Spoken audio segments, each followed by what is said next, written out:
ବର୍ତ୍ତମାନ ଯେଉଁମାନେ ଅଛନ୍ତି ଇଏ ଆରମ୍ଭ ମାତ୍ର।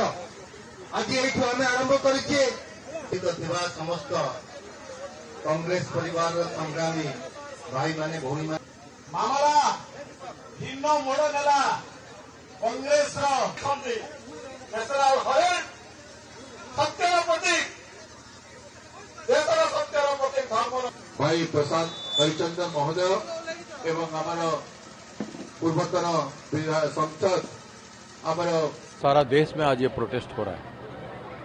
हर राज्य के कैपिटल में, हर डिस्ट्रिक्ट हेडक्वार्टर में, ईडी आईटी ऑफिस के सामने ये प्रोटेस्ट किया जा रहा है। ये प्रोटेस्ट इसलिए है कि बार बार हमारे नेता श्रीमती सोनिया गांधी और श्री राहुल गांधी के खिलाफ ईडी प्रयास कर रहा है। कई बार उनको बुलाया, परेशान किया, टॉर्चर किया और उससे भी जब कुछ नहीं निकला तो जब आज सरकार बीजेपी का टलने वाला है, जब बीजेपी को शासन चलाने के लिए आपत्ति आ जाए। अब बिहार में चुनाव है, चुनाव से पहले किसी भी समय उनके समर्थित दल उनसे समर्थन उठा सकते हैं, या जो दल समर्थन कर रहे हैं जिनके बल पर आज बीजेपी केंद्र में सरकार में है, वो कभी भी इनके ऊपर जब आशंका करते हैं कि समर्थन उठने का चांस है तो तब ये लोग ईडी आईटी पर किसको डराते हैं? कांग्रेस को डराते हैं कि मेजर अपोजिशन कांग्रेस पार्टी है, उनको हम खिलाफ जा सकते हैं, ईडी आईटी कर सकते हैं,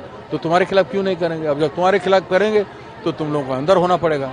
ये भय दिखाने के लिए ऐसा काम कर रहे हैं, जबकि ये बात स्पष्ट है कि ईडी आईटी का इसमें कुछ कहना नहीं।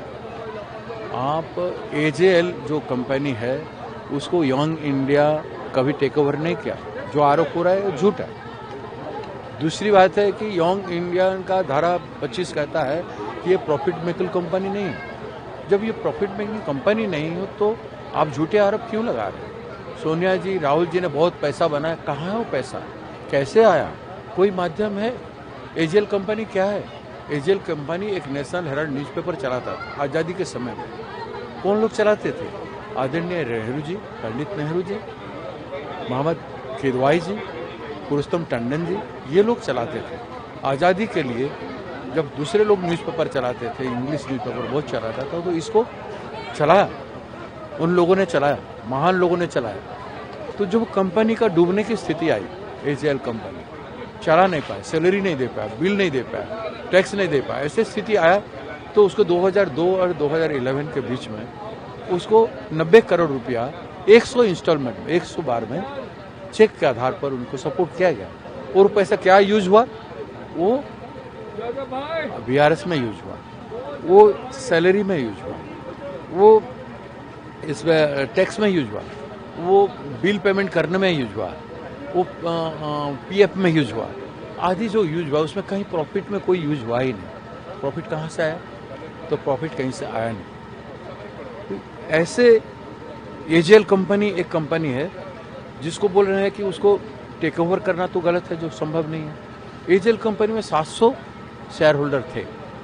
जब ये पैसा ट्रांसफर हुआ यंग इंडिया से इसमें एजेएल में, तो तब यंग इंडिया भी ऐसा एक शेयर होल्डर बन गया, तो 701 शेयर होल्डर हो गए। लेकिन कोई प्रॉफिट जब है नहीं, प्रॉफिट लेने का स्थिति, तो कहाँ से आएगा?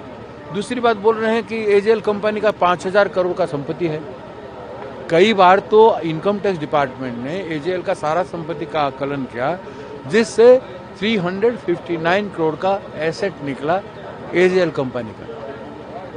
तो 500,000 करोड़ का बात गलत है, झूठ है। तो इसमें कहाँ, where is the scope of profiting? उसमें पैसा बनाने का कहाँ स्कोप है? तो झूठे आरोप है, इसीलिए कई सालों से इस बात को चला रहे हैं, उसे कुछ निकल नहीं रहा है, लेकिन केवल एक धमकी दिया जा रहा है। सर, ऐसा देखा गया कि लगातार ईडी हो या आईटी हो, कांग्रेस के नेताओं पे लगातार जारी है। जैसा कि ईडी ने चार्जशीट में सोनिया गांधी, राहुल गांधी जी का नाम लिया है, तो क्या ये मनोबल को तोड़ने का काम किया जा रहा है या नहीं, ये राजनीतिक गेम खेल रहे हैं। ये मनोबल को तो तोड़ नहीं सकते। जानते हैं कि राहुल गांधी, सोनिया गांधी टूटने वाले नहीं है, कांग्रेस पार्टी टूटने वाला नहीं है, लेकिन ये जो दूसरे सहयोगी दल हैं उनको धमकी दे रहे हैं कि हम कांग्रेस को ऐसे कर सकते हैं, तुमको छोड़ेंगे नहीं अगर तुम समर्थन उठा दोगे। ये सीधा धमक है। ये सत्ता का दुरुपयोग सत्ता में बने रहने के लिए है। ये यही है, इस साजिश को हम समझ सकते हैं। इसका अर्थ यही है। तो ऐसे कांग्रेस टलने वाला नहीं है, राहुल गांधी डरने वाला नहीं है। जो होना है वो हो जाएगा, और जाग रहा है देश, जाग रहा है आसमान, और जो होना है अब होना ही है।